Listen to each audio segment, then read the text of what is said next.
This is the Lockpicking Lawyer, and what I have for you today is the Twin Hook Club steering wheel lock. It's the Model 3000.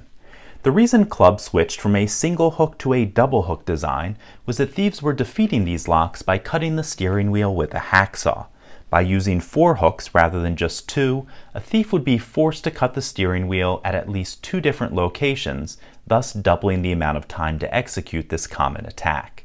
Today, we're going to see what it takes to pick into this lock, and I'm also going to show you a really strange design vulnerability that can be used to open this lock with very little skill. Now, this lock uses a wafer core that I picked right before starting this video, and I was a bit surprised at how much of a fight it put up. Don't take that as too much of a compliment. It's a little bit like saying, I'm surprised how fast your snail is. It's still a wafer lock, but it does seem to have some anti-pick notches on the wafers that will slow us down just a little bit. So let's expand this to the locked position on the ratcheting mechanism. Then I'm going to use a wiper insert for bottom of the keyway tension and a standard hook in 25 thousandths. Okay, little click out of 1, click on 2, click on 3, click on 4, 5, and 6, back to the beginning. Another click out of 1, another click on 2, another little click on 3, click on 4, 5,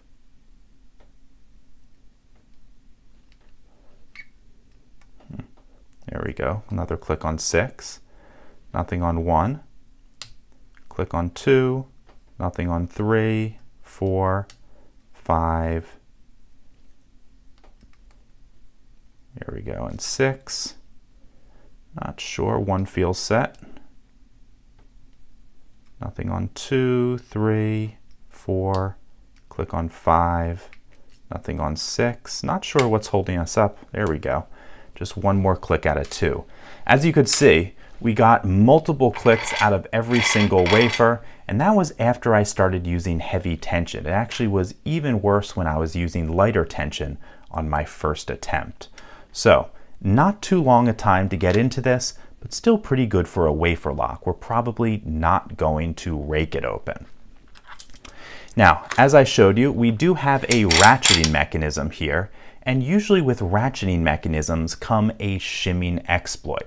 But when I saw that the locking lug was a good 2 to 3 inches from the end of this tube, I was ready to give it a pass as impractical until I noted that there is a little rubber plug right here. So let's pry that little plug out.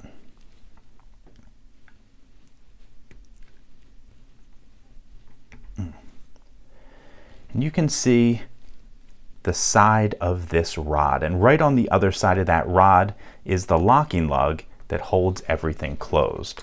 So I took out this little modified pick that I usually use for tensioning sidebars, and I stuck it in right around this little bar, and I was able to push that locking lug back, and we are able to move this just 1 position at a time, but it is relatively easy to do. So let's go, here's 1 position. Now keep in mind that we only are usually going to have to move this, I'll say 3 or maybe 4 positions to take this off of the steering wheel. So we're not going to have to do much of this, but as you can see, each shimming exploit only takes a moment or 2. I think we moved it, I think this is number 5 or 6. We have moved it more than enough to take it off the steering wheel.